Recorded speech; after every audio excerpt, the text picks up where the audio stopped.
Hi friends, கொத்தமல்லி பாருங்கள் சூப்பராக வந்திருக்கு. நிறைய பேர் வரலன்னு தான் சொல்கிறீங்க. ஆனால் வந்துருச்சு. எனக்கு என்னன்னு தெரியல. நான் கொத்தமல்லி ரெண்டாக உரலில் வச்சு அப்படியே நசுக்கினேன். ரெண்டாக நசுக்கிட்டு அப்படியே மண்ணில் தூவி விட்டேன். பாருங்கள் சூப்பராக வந்துருச்சு. போட்ட எல்லா விதையுமே வந்துருச்சு. ஒன்று கூட மிஸ் ஆகலை. எல்லாமே வந்துருச்சு பாருங்கள். இப்போ இந்த அளவு தான் வந்திருக்கு. இன்னும் நல்லா வளரட்டும். நான் அடுத்து காமிக்கிறேன். நல்ல மண் இருந்தால் உங்களுக்கு ஈஸியாக வந்துடுது. ஒரு வேளை நல்ல மண்ணுன்றனால தான் வந்துருச்சுன்னு நினைக்கிறேன். எனக்கு மாடியில் தான் வச்சுருக்கேன். சூப்பராக வந்துருச்சு. நான் சும்மா வருதான்னு போட்டு பார்க்கலான்னு தான் பார்த்தேன். ஆனால் சூப்பராக வந்திருக்கு பாருங்கள். நீங்களும் ட்ரை பண்ணி பாருங்கள்.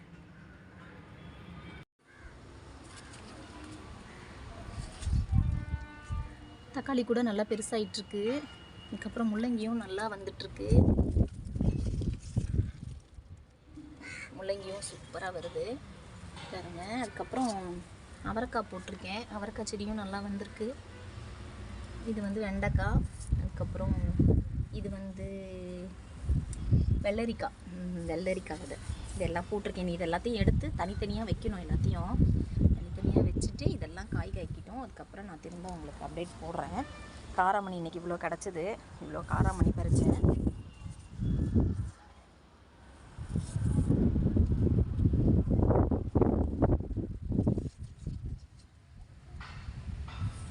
கொய்யாக்காய் நல்லா பெருசாகிருச்சு. ஆனால் இப்போ பழுக்கலை. கொஞ்சம் பழுக்கட்டும்னு